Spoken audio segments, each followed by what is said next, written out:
Welcome to another episode of Three and Out.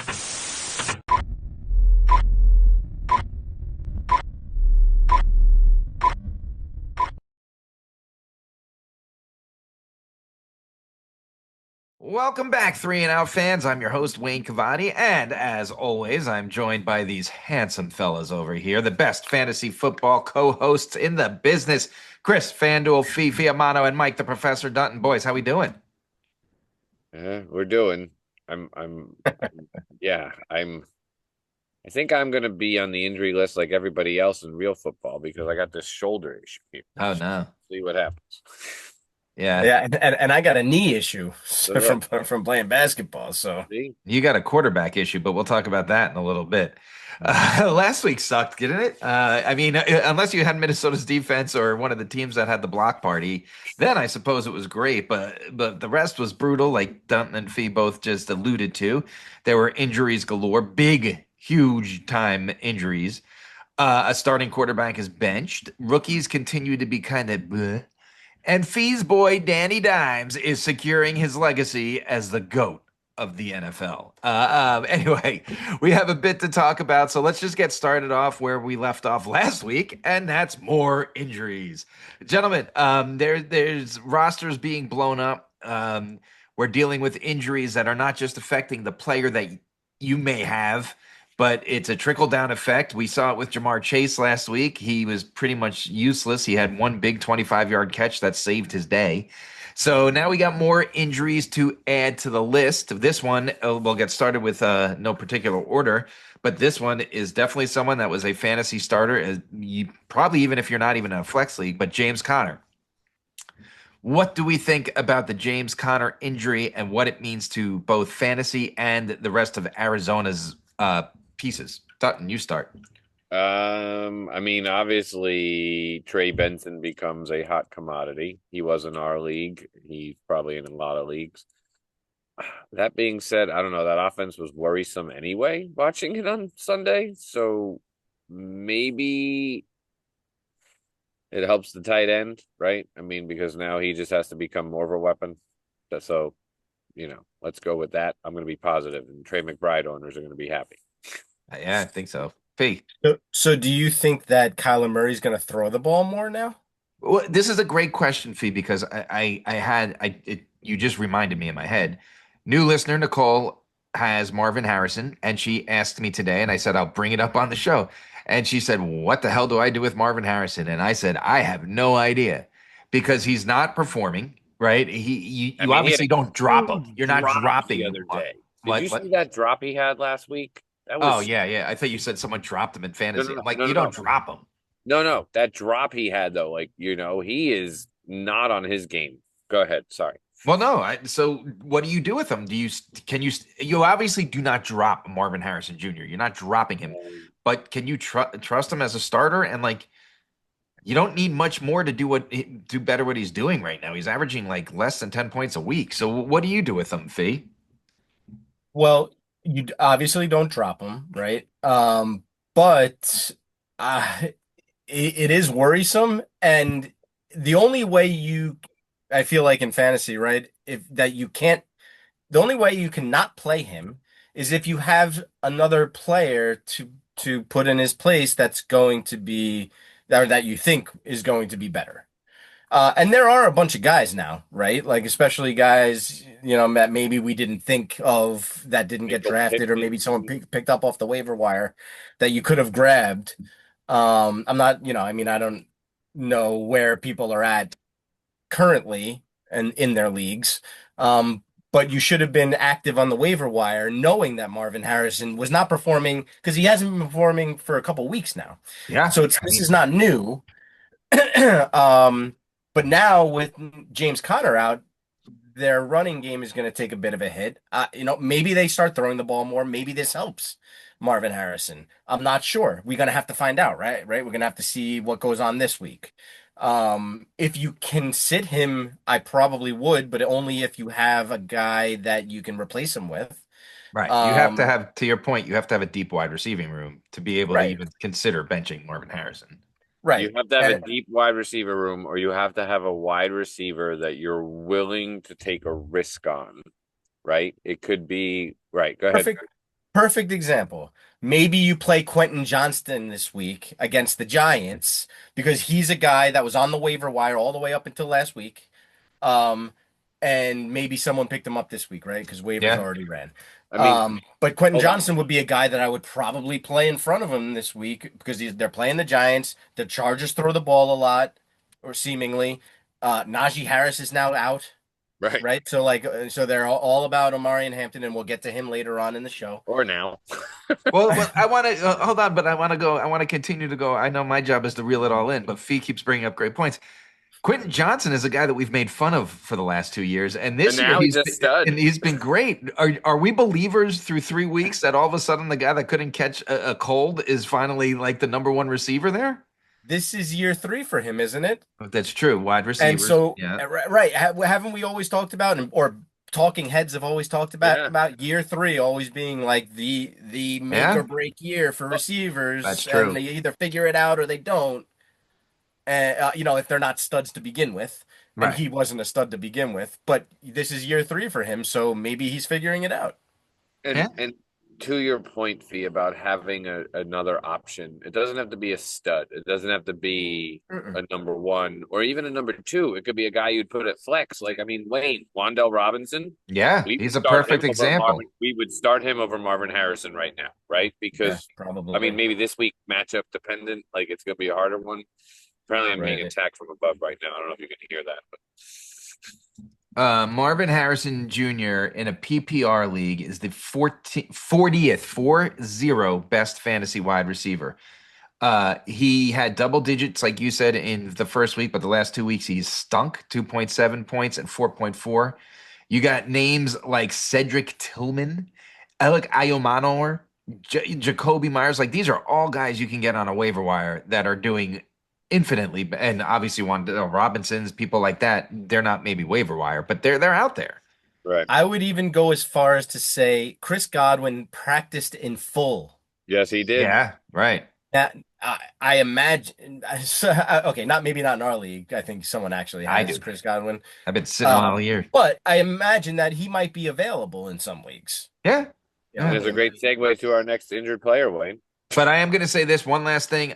I really like Trey Benson. He had 7 targets last week. Yeah, he looked good. I think this is the opportunity he's been waiting for to show that I'm not saying he's Marshall Falk or anything like that, but I think he's a guy that could be, I'm not worried about Amari DiMercato, right? Yep. Like he had his little flash in the pan. So I think I he's going to think be Trey solid. Benson was going to be a hot waiver wire pickup regardless of the injury anyway.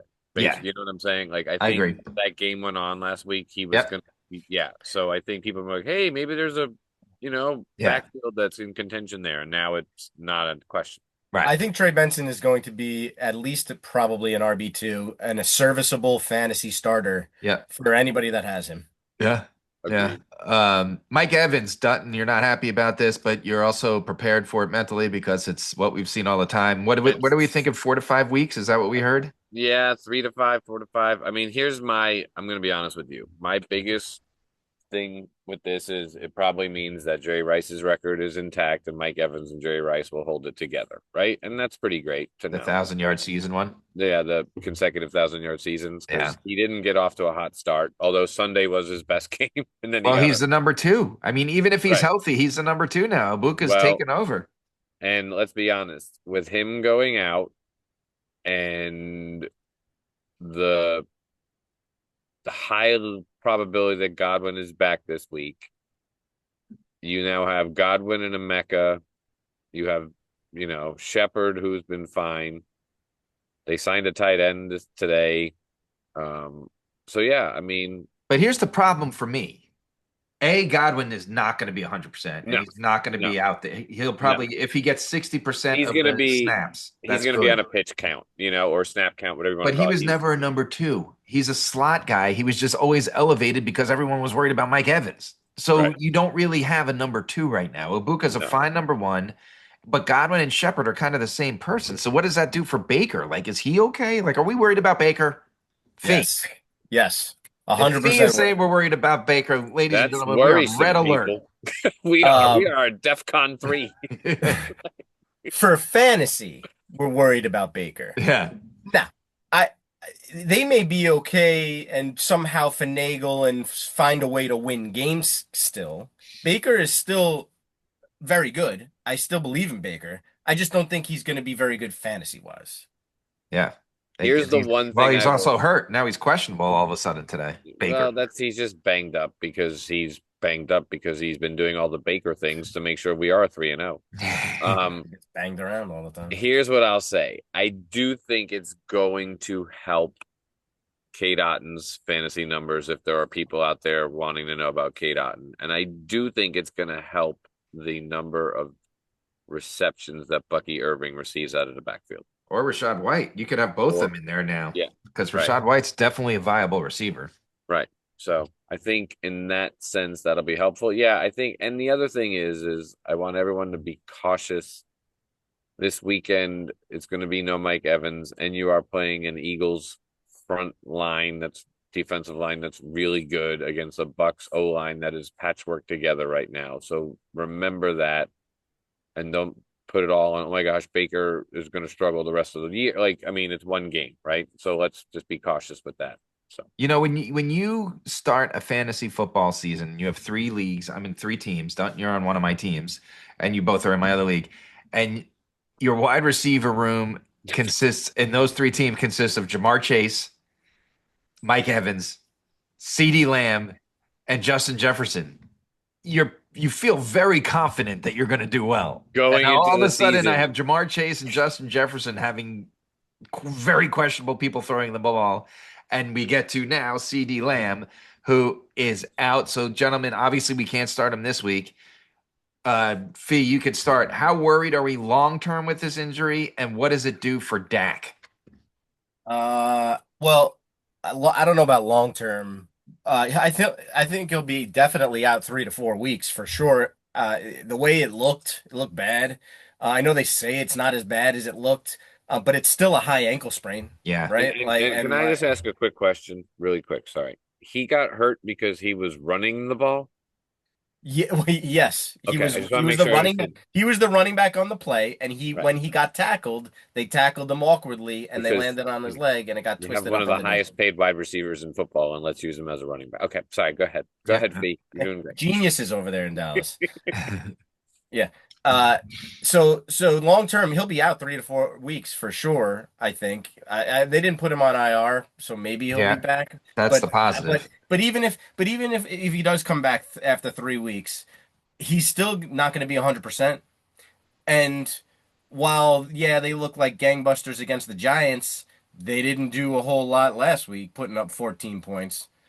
You So know, Dutton, like let's Dutton. I'll go to you. Is Dak really a good quarterback? What are we gonna learn about Dak without the greatest receiver? I'm so glad you asked me that question because I feel like we got a good window into what that looks like because CD missed most of that game last week Yeah, and it did not look good. And he let's was be not honest, good. they play the Packers this week who are coming for blood, right? Yeah, Like, I mean, it's Micah's return to Dallas. The I Packers have were that in my embarrassed. notes. Yeah, the Packers were embarrassed last week. Like, yes. So yeah, and but after that game again, I don't think it's good for Dak. I don't. I don't know.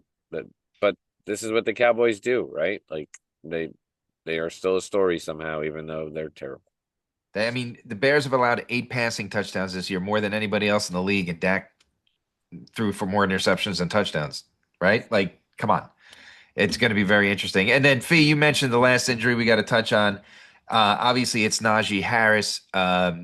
It seems like this could be the end of the Najee Harris era in LA. What do we think? What do you think about Amari Hampton over there?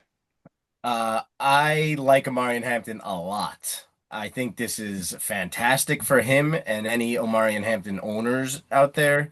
Um, the way Unless you that didn't play him last week. Yeah, the way that the Chargers offense looks, he's gonna get He's gonna be great. yeah, he's just gonna get tons of looks. He's gonna get all the work as the running back, right? As like the RB1 and like without someone for real being behind him. I'm sure they have a backup there that'll take some snaps from him, but not most of them. He'll probably play like 80 to 90% of the snaps.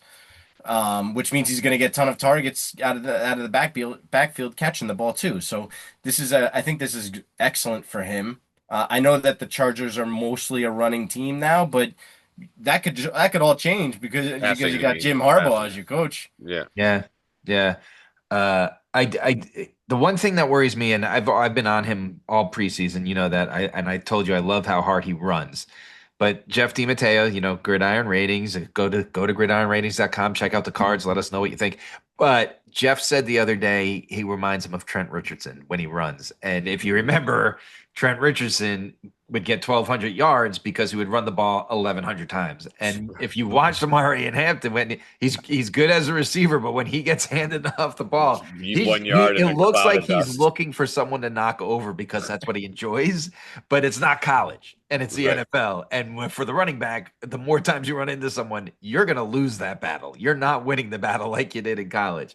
But I do think, Fee, I agree with you. I think it's good. Dutton, anything to add? Just the consistency, because week 2 Amari and Hampton is the reason that we benched week 3 Amari and Hampton. So we just need Right. him to be consistent. And Yeah. I think it helps now that he doesn't have somebody in front of him splitting carries. And because he can catch, he's going to get that volume that Fee was talking about. So I think he's Correct. in a great place.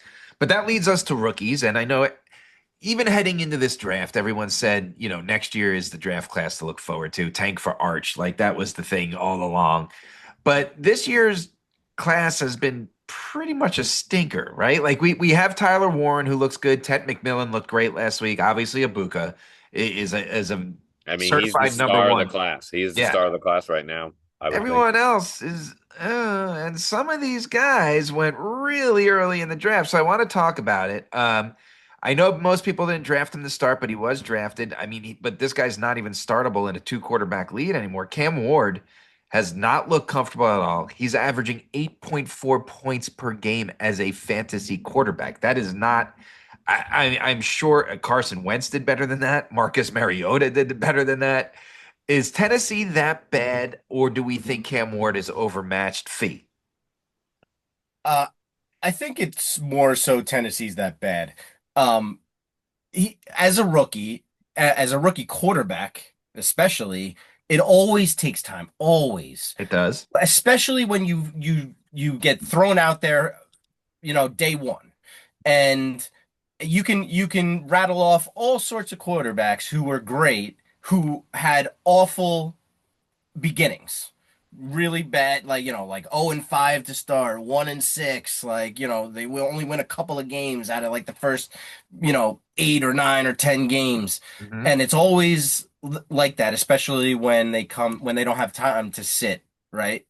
So I think that's part of it, but also Tennessee's bad.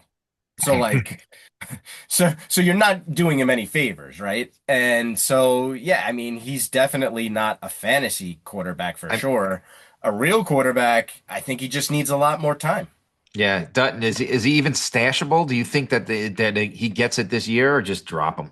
I think if you have a keeper league and you see progression, then you might grab him at the end of the year. But I think he's going to be a good quarterback. I do. I don't look at him and be like, oh God, this guy's Yeah, overmatched. I don't. Like I think he's got all the skills and I think he's got the attitude to like, man, it's gonna suck for a year or two, but it's gonna be better when it's gonna be better. So yeah, I think he's okay. But fantasy wise, maybe grab him if he starts to progress and you see some positivity and movement in the right direction. If he improves every week, that's a good sign, right? the two concerning numbers to me are that he's completing 54.5% of his passes, which is garbage, and he's averaging 5 yards a completion. Like you're throwing dink and dunkers But he's here. also getting zero time to throw the ball. Right. And that's true. The number I do like is he's only thrown one interception. Right. Mm-hmm. Like so that's a good sign. It's just we got to get these receivers doing stuff. And you do have Calvin Ridley. It's time for him to wake up and step up. But we got to move on to a guy that was drafted in the first round. He was probably the sixth or seventh running back overall. And through 3 weeks, you don't label someone as a bust, but for 3 weeks, he has been a bust. I'm not saying he is one. I'm saying for 3 weeks, he has been a bust. Ashton Genty, gentlemen. Do, Judkins on the Browns has more fantasy points for him. And let's not forget he was suspended for week one. Okay. Like that's how bad Genty is doing. He is a touchdown away from being insignificant. What do we think, Dutton? I mean, Do you I, start him or like you've I invested so highly in him if you drafted him? Are you starting him every it's week now? it's so I told you to sit him week one, right? Yeah, And you were I right. was like, he's a first round pick, and you're going to sit him week one. And you remember when Bijan was picked a couple of years back, and everyone was nervous, and then I traded him to you eventually because he was doing nothing. I think that's what we're getting, but I think it's an even slower start than that. So yeah, I'm worried if I'm an owner of him, I'm worried about starting him week to week. I really am right now. You say that though, and you got to still remember that. But I'm still calling him Bijan. Whatever. Run for 1,500 yards 2 years in a row, and then we'll have a conversation. Bijan was terrible his rookie year and still had 1,100 That's what total I'm yards saying, right? and Because he touchdowns, got right? better. Yeah, He yeah, did get better, but yeah, yeah, I mean, we're not even tracking that way. Fee. right. So it's tough, right? Because I think Ashton Genty will be good eventually. You can't drop him for No, sure. no. Um, but yeah, I mean, if you have better guys or guys that you think have better matchups, it's worth probably sitting him until they figure it out, right? Until the Raiders figure it out, until he figures it out. Because I do think he's a good running back, and he's gonna get all the touches in Vegas anyway. So he's going to get a ton of volume.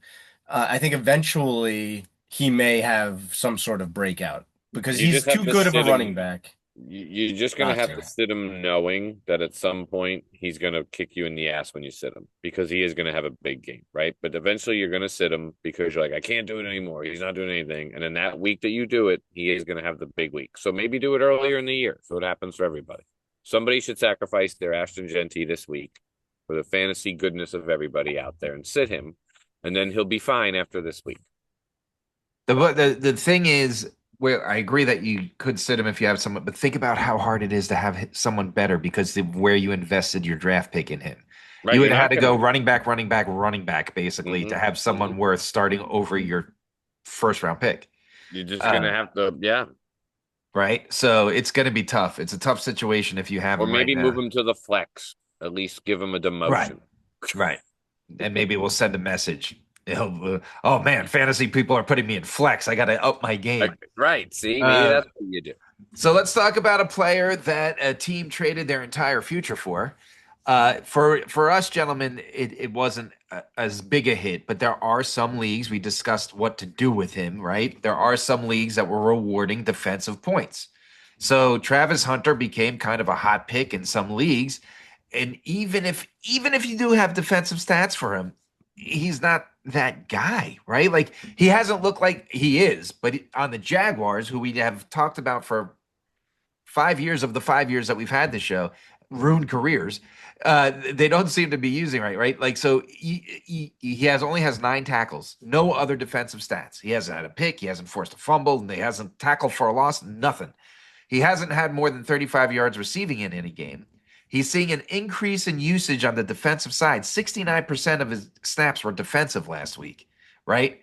And he's obviously seeing a decrease on the offensive side, which is something you and I talked about in the preseason, Dutton, is what's more comfortable for him to get adapted to. And we both said defense. So a lot of people drafted him. What do we think? Is Jacksonville using him wrong, or is Hunter just going to simply be more of a defender than he is on offense? Like more of like a Dion. Remember when Dion had that like 3 year span where he was just like the big play on offense guy? Like, That's what what do I we think look? he's. I really think that's what he's going to be his whole career. I think he's going to become a really good lockdown defensive back, and I think every now and then he'll come in and play offense. And if you think about it, that's what Dion's career was, right? So Yeah, I think that's what he's targeting towards. I think that his trajectory is. I don't think he's. I don't think Jacksonville's wasting him. I think he's adapting to the NFL, and I think he's going to be fine. I do. fee. Yeah, I was going to say pretty much the same thing. I don't think it's that Jacksonville's using him wrong. I think it's just taking him time to adapt to the NFL, like Dutton said.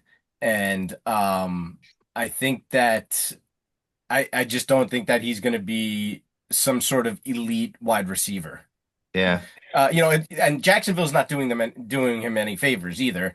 Brian Thomas Jr. was supposed to be a fantastic receiver. He was supposed to be top 6, in drafts. yeah. And what has he done this year? Nothing. Nothing. The question Nothing. is, what has Trevor Lawrence done? That's Nothing. where the question is, and Trevor Lawrence isn't doing anything. Right, and neither the Jaguars offense. Maybe they're running the ball a little bit with How many Travis more of these Etienne. rookies we got? People are getting tired of this. Well, we got to get to the big one because Fee has a rookie that he wants to talk about. I want to talk about. We have him on our bench, and it's Jackson Dart season. What do you Oh, think about the move, Fee? oh, you want to talk about Jackson Dart? I thought you wanted to talk about Cam Scatterbo. Well, yeah, you could talk about both. Well, Cam Scatterbo's actually been point wise one of the better performing rookies. He He looked has been. fantastic last week. Yeah. And honestly, I wanted to talk about him a little bit earlier, but he has that same like looking for contact type of running situation where he just trucks people. Yes. And Yeah. he's going to get hurt too eventually because he's not that big and he plays like a bat out of hell. Which may end up getting him hurt, but he definitely runs people over and gets extra yardage, which is awesome, and I love him, and he's great. But Jackson Dart, uh, I think I, I don't know what to think. Originally, I thought that it was terrible. I'm like, this is awful. He really should sit for an entire year behind these guys, whether it's Russ or Jameis. Get him that full year of like just, knowing what it's like and this and that and learning and everything else. Um, but, but Russ is so bad. He's so bad. And I now I almost think, well, okay, fine. It's been 3 weeks. He learned a little bit. Maybe, okay, fine. You toss him in there now versus like in week 12, right? Yeah. So you get him almost a whole year's worth of play and let him see what it's like being in real games for almost an entire season now. And maybe that'll be helpful too. But their schedule is so awful that he's just I just hope that he doesn't get killed. And not only that, but I also hope that mentally he doesn't turn into a friggin' potato like Daniel Jones did on the Giants. Because Daniel Jones basically turned into a potato. Okay. And then he left the Giants, went to a legitimate team in the Colts who have a top five offensive line, and all of a sudden he's Joe Montana. So that's great. I just hope that he doesn't turn into potato like Daniel Jones does. Now, maybe he's better. Maybe he's better at throwing the ball, right? He has probably a similar skill set as far as running as Daniel Jones. I think, as far as his athleticism is concerned. So maybe he's a better thrower of the ball. Maybe he gets rid of the ball quicker. Maybe it won't matter so much. I don't know. But I just hope that he doesn't get killed back there. And I He, hope that mentally he doesn't, just change the way he wants to play because he's getting killed. he can extend plays with his legs better than Jameis or Russell for sure. Dutton, are we starting him this week if Baker's hurt? We have No, him in fantasy. no, we're not starting him this week because they're playing the Chargers. I just need to know a couple of questions. Who's pulling the strings for this start? Is it Daboll or is it above Daboll? Is Daboll doing this to save his job? Are the Giants doing this to put butts in the seats? Or is it all of the above? And why? I don't know. I don't understand why you still have Jameis Winston. If you were going to name Jackson Dart the number 2 quarterback, that meant you never intended to play Jameis I Winston. agree. So why would you keep him, especially when you could totally be trading him to the Bengals right now? And the I, Bengals would probably Plenty like, of please, teams, the Vikings, the the Bengals, any of Vikings, the these teams. Bengals, the I have yeah. answers for all of these things. But yeah, that's all That's what Dutton's asking. Go ahead. So I don't think it has anything to do with putting butts in the seats. Every game is sold out at MetLife, so it doesn't really matter Yeah, one but way the or other another. night Whether it's it half was the not a good look to have more Chiefs fans in that stadium than Giants fans. that happens at Giant Stadium 70% of the time. Yeah, but that's what I'm saying. Go That's to a not good. Cowboys game at Giant Stadium. It's 80% Cowboys fans. But you My don't want point is that that's been happening for years. Like this is nothing new, right? Especially when the Giants are bad. Everyone just sells their tickets, but it has nothing to do with putting butts in the seats. What were the other questions? I have answers. who made this decision. Oh, right. So I've read a few things, And and Dable has said himself that he was the one that made the decision. That had nothing to do with anybody else. He was the one that made the decision, and that was it. I don't know if I believe him, right? I'm sure there must have been something coming from above, whether it was Shane or John Mara. I don't know. Um, or if it really was him. I don't know. Brian I don't Dable know. never He wants to said it work was in the him, so NFL again. I don't know. He doesn't. Everything that comes out of that guy's mouth proves he never wants to work in the NFL again. Here's my issue with the whole thing. I don't mind Jackson Dart starting. I agree with Dutton. Why the hell is Jameis Winston there? Oh yeah, It doesn't make sense. Oh, you have an answer for that? right. So yeah, so the whole Jameis thing, right? They got both of those guys for pocket change. Literally just a couple of bucks they have to pay these, but pay both of them. Russ is only on a 1 year deal. Yeah. He's done. He's gone. Right? Jameis is on a 2 year deal. He will back up Jackson Dart next year. That's why you have him. Well, then you got to get rid of Russ. You can't have both of them when there's That's fine. Then teams. they get rid of Russ. But the reason why they won't trade Jameis is because is that specific reason that I just told you. Well, then But really but quick, the then Russ they but the are. Russ situation is if you trade him, what are you getting back for him? A Well, sixth that's what round I was about pick, to Yeah. say because you're seventh dumb round pick? because now we It's have basically 20, nothing. right? Because now we have 2025 film on Russ. So, Right. like, That's the whole thing. Why did you once again, wait? right? Once again, the Giants botched it. My issue is this. They're probably not doing it to put butts in the seat, but why are you starting him this week? And if it's only because it's at home against the Chargers, when you could give him his NFL debut against the Saints next week, even on the Right. road, why would you not do that? Because after the Saints, it goes Eagles, Denver, Eagles, Eagles. Yeah. right? You want someone to have a lot of momentum going into that swing, and why not do? I don't know. I think I like Jackson Dart. We talked about him all preseason. I I think like he's a him. I great think he's in a quarterback. good place with the Giants. I think this is the wrong time to be making this switch with the 4 of the 5 games that lie ahead. I think it's terrible. All right, let's move on to locks of the week since Dutton's tired, but we're out of rookies anyway, so we're good. Look, it's simple. If you're rolling with 3 and out, you're making a ton of money. I did last week. I took Dutton's pick, I took Fee's pick, and I took my pick, and I threw money on it, and they all hit. Okay, we are 3 for 3 on the year on our 3 and out locks of the week. We are 7 for 9 overall. Dutton's 2 out of 3 Yeah, that's right. I won two. That's right. I in got a two right. row. That's In a amazing. row. Fee is 2 out of 3, and I'm 3 for 3.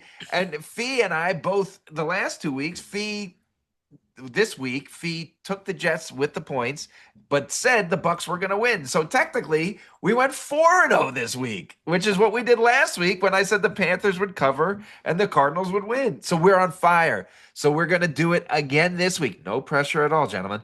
So, Dutton, get us started. Who is your lock of the week? Yeah, I was having a really hard time, and then I said, why waste time? I am after what I witnessed on Monday night. I am picking the Lions -8.5 against the Browns because the Lions are going to say, Packers, you might have embarrassed us in week 1. Well, you lost to the Browns. We're not, and we're going to embarrass them. So Lions -8.5. They'll probably win by 16. Let me add with the 8.5 there, the note that you'll see that you guys see that I put in our spreadsheet. The spreads this week sucked. Yeah, There were they're terrible. so many high They're spreads, like big numbers. ridiculous. Big numbers. So, Yeah. Fee, I see you have two. Which one you picking? Right. So first of all, I agree that I had a really tough time coming up with something. I do like the Lions pick, by the way, -8.5. I know it's the Browns, but I still think that they're gonna crush them. I do have two picks here. I'm only gonna say one. And the reason why I put that second one there is because we were talking about it earlier about how how the Bucks have so many injuries that this line is very fishy because it's only 3.5. I know the Eagles haven't looked good, but they really should kind of run roughshod over Yeah, the but they Bucks, I think. struggle in Tampa. I mean, they're They changing do. they're changing their entire schedule. Like they're getting there Friday and practicing Saturday because of how hot it's going to be. Oh, really? Yeah, I Yep. mean that could be interesting, but it is an interesting line. That's not the game I'm taking. I'm taking the Ravens -2.5 against the Chiefs.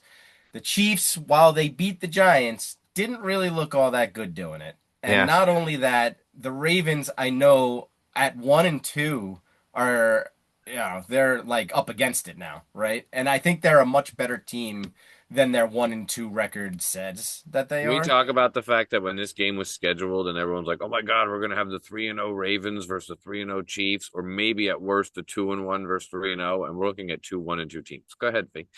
Yeah. And so I'm taking the Ravens -2.5 against the Chiefs. Okay, okay. I'm pretty sure that the Pats are going to win this one. I don't know that they are, but I am going with the Panthers getting 5.5 at New England. Like I said, maybe the Patriots win, but I think this should be a fun game between a couple of top three quarterback picks, right? You got Bryce Young versus Drake May. And I believe in the Panthers. I have all year. Not that I believe that they're going to win these games, but I think they're going to be in it, right? And the Patriots haven't done anything to really show me that they're a blowout win type of team. I think the Panthers turned that corner in the fourth quarter of that Arizona comeback, and they looked great last week. They didn't gain a lot of yards, but they were very efficient in what they did, and I think that momentum will keep things close. And Patriots maybe win by a field goal, or Panthers just win outright. But I'm taking the Panthers getting 5.5. Gentlemen, no pressure. We were perfect on the season. Who are we locking in? I mean, I like the Lions, but I like the Lions. The it's so Lions. many a points, lot of and the points. Browns Like, defense is good. the Browns defense is good, but the Lions are at home, and I'm telling you, there's something about Dan Campbell on a showing the Packers. You know what I'm saying? Like because of Yeah. that week 1 loss. Since that week 1 loss, they're the best team in football as far as I'm concerned. Right now. Like their defense was insane on Monday night against Lamar. Right, well, Yeah, that's the other thing. I don't expect the Browns offense to do much either. right. Right. I'm good with the Lions. So we're taking the Lions, given 8.5 points to the Browns. Is that a 1 o'clock game? It is a 1 o'clock game, It right? is a 1 o'clock game. So we'll know early on. I like it. You know who else was perfect, boys? A certain guy from the road.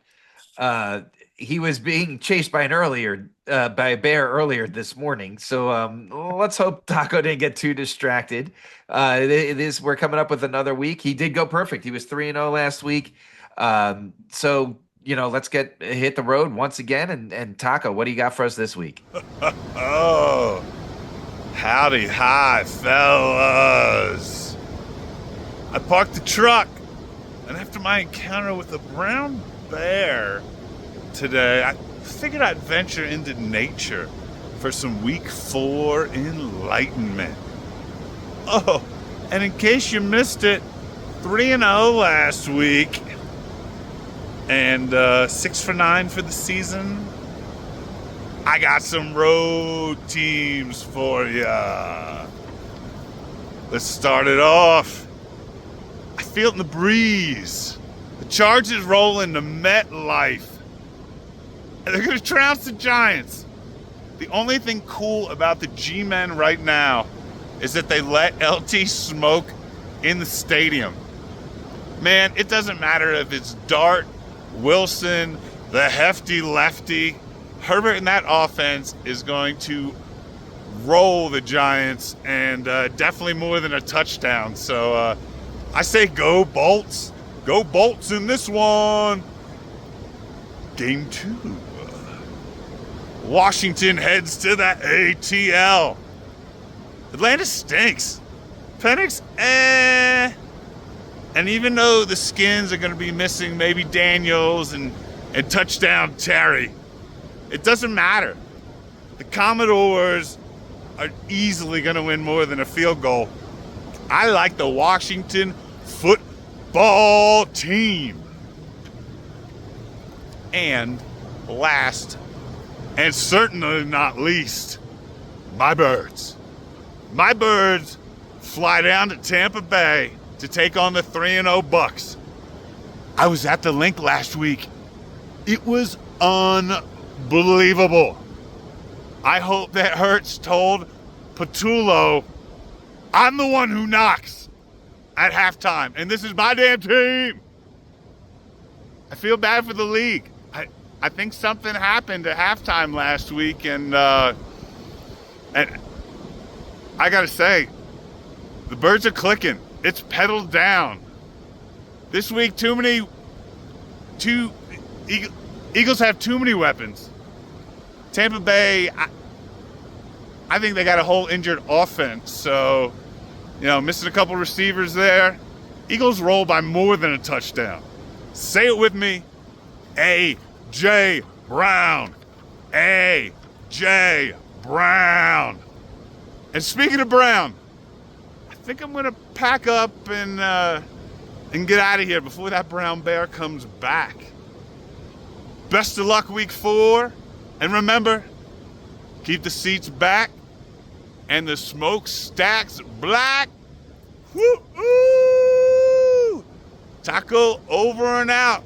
10-4, good buddy. Later. All right, let's keep our show on the road and head over to Fanduel Fees for his stacks of the week. All right. So to get us started this week, I'm gonna roll with Drake May and the Patriots at 7,100, with a stack with Hunter Henry at 5,500 at tight end, playing the Panthers. I know, Wayne, you just talked about the Panthers. I think this might be a high scoring game. I kind of like Drake May on that side of the ball. He's been throwing for a bunch of yards. And Hunter Henry is one of the top tight ends currently in the NFL. And you can come back with Tet McMillan on the other side. He's only 5,800, so a fairly cheap receiver who I think that can get a ton of volume, especially going against the Patriots defense, who's kind of been decimated by injuries. Christian Gonzalez, is that his name? Christian Gonzalez, Christian something or other. I think it's Christian Gonzalez. I The think safety? yeah. Yeah. He's out again this week, or he should be. So as long as he's out, playing Ted McMillan on the comeback is probably a good play. I only have 2 stacks this week. The second stack is the Raiders, Geno Smith at 7,200 and Jacoby Myers at 6,100 against the Bears. And I'm coming back with Roma Dunze at 7,200 because he is very clearly Caleb Williams' favorite receiver. I thought DJ Moore would eat into that more, and he has not. I don't know if it's because DJ Moore is older now and he's just kind of gotten on the other side of that hill. But Roma Dunze is the guy in Chicago, and they've been putting up some points too. And I expect the Raiders and Geno Smith to get back on track here against a Bears defense that is not very good against the pass. Uh, 2 one-offs that I really like. I was trying to come up with a few others, and the receiver is actually really hard this week. So I'm going with 2 running backs. One is Christian McCaffrey against the Jaguars because of all the injuries San Francisco has and because of how well he's been playing and how much volume he gets. I know he's really expensive at 9,300, but he's like a lock and load for like at least 15 to 20 points every single week. My second guy is, and we talked about him earlier, Amari and Hampton against the Giants. He's the main guy now. No one behind him. He's only 7K. I think he's a lock and load play this week against the Giants defense. I like it. I like it. I did not pick a stack of the week for you to dissect because I suck at FanDuel, and I'm quickly reminded that I'm not good at it. So I'm going to put it on hold. But I like your stacks, and that leads us to everyone's favorite part of the show, and it starts and sits times, gentlemen. We did well again last week. Overall, we were 6 for 8, and on the season, we're 60% accurate on our overall picks, offense and defense. But we're much better on our sits. We're 75% accurate on our sits this year so far. So let's keep the good times rolling and let's get to it. Dutton, who you got starting at quarterback this week? Well, Fee talked about him in his stack of the week. I'm starting Drake May versus the Panthers. I don't think the Panthers can shut out 2 teams in a row. And I think Drake May's better than Michael Penix Jr., so I'm starting Drake May. Fee? Agree with all of that, and I'm rolling with Geno Smith. I talked about him in my stacks too. I like it. I love Jordan Love this week. You guys know how I feel about Jordan Love, and I I'm don't shocked ever by this. advise Jordan Love, but I think this isn't as much of telling of Jordan Love, but as telling as it is of the Cowboys defense. Hey, Wayne, do you love Love? I love me some love. You know The what's Packers, funny and is Dutton, that you said it earlier though, the Packers are on a mission this week. They're pissed Yeah, off, and the yeah. Cowboys couldn't stop like a Hot Wheels driven by a 4-year-old right now. So No, I mean, they're awful. So Jordan Love is the new Josh Allen of the Three and Out podcast. Just so all of our longtime listeners no, know. Josh Allen is the Josh Allen of the Three and Out No, podcast. you now like Josh Allen, so now I you're don't gonna like hate. him, but I do respect his game, and I know for fantasy that you got to start him. But he's still. All right, who are we starting? I like Has all. Josh Allen played a team that has a win yet? You want to go on the Josh Allen train? Has a guy played a team that has a freaking win? Like, come on. Yes, he beat the Ravens. They have They one were win. 0-0. It's the first game of the season. Nobody had a win the guys played. Well, but Let's that's not pump his the fault. brakes. They had a win when he played. When he didn't, yeah, whatever. They've won a game. Uh, well, okay. So anyway, I've talked about the receivers. I always think you sit the receivers, but he throws to all of them. I think Jordan Love's a great start this week. Who do we want to start? I love Geno against the Bears because I don't think there's another time that we're going to say Geno Smith. Isn't he leading the NFL in passing right now? Did you say If that? not, he's in the He's top up three. there. Yeah. So I'm good. I like I it. like all these three. You guys know I love Drake May. So it's up. What do you guys think? I like Geno because we're not going to say start Geno like you said very often, Let's do it, Geno. And the Bears, like I said, have allowed the most passing touchdowns. So except when the Cowboys play. except when the Cowboys play. Fee, get us going on running back. Well, I wanted to say one guy, but you had him already. So I'm gonna go with J.K. Dobbins Good. against the Bengals I like that. because the Bengals defense is just so horrendous. They're just Yeah. so bad. And I know that RJ Harvey's behind him, but he hasn't really played much at all. It's very odd what's going on there. Yeah, going back to but J.K. rookies, the rookie conversation, another guy underperforming. Right, but J.K. Dobbins has been the guy, and I expect that to continue against the Bengals. So I'm starting him. Dutton. I'm starting Brees Hall versus the Dolphins. Yeah, I don't know if the Dolphins like. There's always that debate, right? Could you get 1 yard against an NFL defensive line, like or an NFL defense? I think I could get 1 yard against the Dolphins defense if I had the right offensive line in front of me. I think I might be able to pull off not today, but in my prime. I think I could probably gotten 1 yard off of this Dolphins defense, which means Brees Hall could definitely get like 80 to 90 and a touchdown or two. So I'm starting it. Fair assessment. That's the kind of analysis we bring you on Three and Out. Can I get a yard on the Dolphins defensive line? And if I can, how many can this guy who really is right, who and is 30 years younger than all of us. Obviously, Fee said I stole his pick. My pick is Omarion Hampton. We already discussed him. He was getting targets in the pass game. He's a bruiser in the running game. I don't see him coming off the field all that much. The volume's going to be sexy. Is that the pick? That's the pick. I already see Dutton typing it into our spreadsheet. All right, I'll get us started on wide receiver because we're going with Geno Smith. I do think Jacoby Myers is a good one. But look, Trey Tucker last week was absurd, but he already had a touchdown from Geno this year. Geno likes Trey Tucker. Why not? The Bears, right? We'll keep going with the Bears. So ride the hot hand, and I'm saying Trey Tucker, Dutton. I'm starting Devontae Smith versus the Bucks. I think we saw in the second half, and I think if somebody remembers, it was talked about on this here podcast that at one point the Jalen Hurts show will begin because Philadelphia is going to decide to throw the ball, and we saw it in the second half last week, and I think it continues. How did the reigning Super Bowl champs need to get their asses handed to them to remember that the NFL is a passing league and he has two of the best receivers in football? It's like, what took you so long? Like, hello? It was 2.5 games, right? It was 2.5 games, and then all of a sudden it was like, oh, and like I said, I think it was in week 2. It wasn't last week. I think it was in week 2. Like, I think Jalen's gonna be like, you want to see me throw the ball? I'll throw the ball. Here we go, and he did. So I'm starting Devontae Smith because AJ Brown is a start in every league, right? But I think Devontae could be getting a lot of targets in that game. The Bucs secondary is questionable. I mean, they're good, but they're questionable at times. And this game has the potential to be like a 30 to 20 something game. So it's high scoring. I like Devontae. Yeah. Okay. Fee. I'm starting Ricky Pearsall against the Jaguars. I don't know if Juwan Jennings is playing. I don't know that I care. Pearsall still he basically gets 8 to 10 targets a game.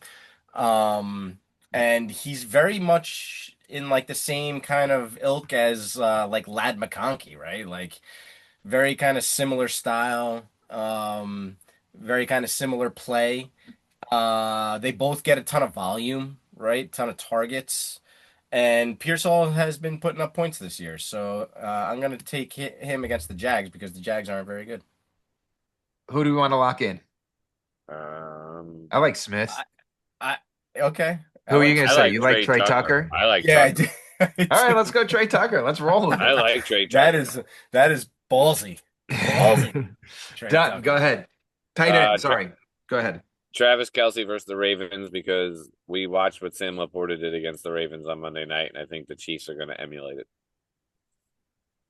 Hey, It's Hunter Henry against the Panthers.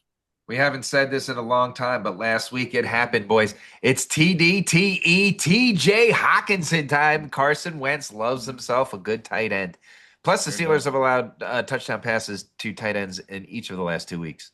You said it last week I on did this say it. I on this did. here podcast about how Yeah. Carson Wentz loves tight ends, He loves a good tight end. and he brought Verassi loves Hawkinson with him. a long time listener. Verass loves when we say Carson Wentz loves a tight end. Uh, anyway, who do we want to lock in as? I like Hunter Henry. I think it's a good pick. I hate that I had to drop him because of injuries, and then someone picked him up immediately. I thought I was going to be able to sneak him back, but I dropped him, and then he had a friggin' 2 touchdown day and blew up, and he went right away back off the waiver wire. But yeah, I love Hunter Henry. Okay, so reviewing the 3-and-out starts of the week: Geno Smith at quarterback, Amari and Hampton at running back, Trey Tucker at wide receiver, and Hunter Henry at tight end. But guys, I'm going to say this: I like all 12 of our starts this week. So let's go with the sits. Dutton, we'll start with you. We already talked about your quarterback sit. You can I told elaborate you. anything you like. Nothing to elaborate. Dak Prescott. Here's I'm going to ask a serious question. Does over under? Nope, that's not the way to ask it. What is the more likely thing to happen? Dak gets sacked 3+ times by Micah, or Dak throw 3+ interceptions? Both. Yeah, I was gonna say. Can I pick both? That's Yeah. where I'm going. That's why I'm sitting Dak. There's gonna be like a power bomb courtesy of Captain Insane. How many points did the Vikings defense have last week? Like a billion? 44, I believe, was the final total. Yeah. The Like a Packers are billion. definitely going to have over 25 fantasy points defensive wise this week. I Fate. I'm sitting Jared Goff against the Browns. I know we like the Lions -8.5. And the Browns have a good rush defense, so if they're gonna put up points, it's probably gonna be through the air. So that's kind of a iffy one, but I kind of wanted to sit Goff against the Browns. Yeah, I mean the Browns. It has been primarily their rush defense, to your point, and we'll talk about that a little bit more in just a second when we get to our sits at running back. Kyler Murray is my sit at quarterback because I told you last week when I picked Kyler Murray as my sit as quarterback, he is my sit at quarterback for the entire year. I don't see him getting any better. Then you throw a short week against a Seattle team that is just pummeling people. Yeah, no, bench him. We I like that pick, but we got to I sit do Dak. too. We got to Yeah, sit We got to I Dak. gotta sit Dak. Yes, Dak. Yes, we're sitting Dak. I'm going to start on running back, even though I normally don't, just because I said we'll talk about it in a little bit. I'm sitting David Montgomery for some of the same reasons Fee just talked about. But the Browns' rush defense, we saw Lamar Jackson was able to figure out the Browns' pass defense. I don't know that Goff is going to be throwing for the kind of games he's had the last 2 weeks against the Browns. I agree with you, but David Montgomery, it seems like a Jahmyr Gibbs get out in the flats and get him the ball type of day, as opposed to David Montgomery just taking over like he did last week. So, Fee, we'll go to you. Sitting Javante Williams against the Packers. Similar reasons. -0.7 points. And Dutton. I'm sitting TJ Warren against the Vikings. Jalen. Jalen Martin. Sorry, Jalen Martin. First the Vikings. I Because think the Vikings scored 44 points last week. I also think the Vikings are going to dare Aaron Rodgers to beat them. Right. Yeah. Like, so they will stack the box, make Aaron Rodgers throw. I would be happy to pick him off 4 times too. So I would sit all 3 of these guys. Plus, they're across the pond, right? They're in Ireland. My brother's going to the game. yes, Right? the Steelers Vikings game. Yes. Right. So that's 9:30 in the morning. Those games are always a little weird. Who do we want to sit? I like Javante in that game. I mean, I like seriously, he's not gonna. Should we He just could sit be all the wrong. We'll sit all Cowboys. Fit all Cowboys. I'm gonna start with wide receiver just because it piggybacks off what Dutton just said, and I'm sitting DK Metcalf because I do think they're going to challenge Aaron Rodgers to beat him, and I don't think Aaron Rodgers can beat him. So I think DK Metcalf is a rough start this week against that secondary. Dutton. Chris Olave versus the Bills. I mean, as much as it's fun to watch what the Saints are trying to do to play football, I don't think they're going to do much against the Bills. And why are the Bills never playing on the road? They have like 5 straight home games Against teams that don't have wins. They play teams that don't have wins. I don't want to hear how good they are. They are good. I'm not saying that, but no, you're right. come on. Their schedule is not helping the fact that they're being inflated right now. Oh, they haven't played anyone good. Oh, don't worry. We got the Saints this week. Fee. I'm starting. I'm sitting T. Higgins against the Broncos defense for the same reasons I sat T. Higgins last week, because he was a top 10 wide receiver pick in everybody's draft, and because the Bengals offense is going to be brutal. Yeah, they're going to be brutal. I'd sit all three of these guys. Who do you want to lock in? I mean, if we want to get gutsy and sit Metcalf, it's not crazy. Let's do it. Okay. I mean, I'm good with all three of them if you want to Yeah, switch no, it, but I'm I good. think the big pick there is Metcalf. Dutton, Yeah, you're I going like last. it. Fee, get started. All right, I am sitting. I am gonna sit David Njoku against the Lions. The Lions defense has been fantastic, especially against tight ends. And also, again, I don't know if I sat him last week or not, but Harold Fannin is also there too. And Yeah. Njoku has not been getting. Yeah. Really quick, they haven't been that great against tight ends. Mark Andrews looked like Mark Andrews from his rookie year. True. But Right, but so Harold Fannin is there, and he is not, and Njoku has not been getting all of the looks and touches that he used to be getting, and so for both of those reasons, I'm gonna sit David Njoku.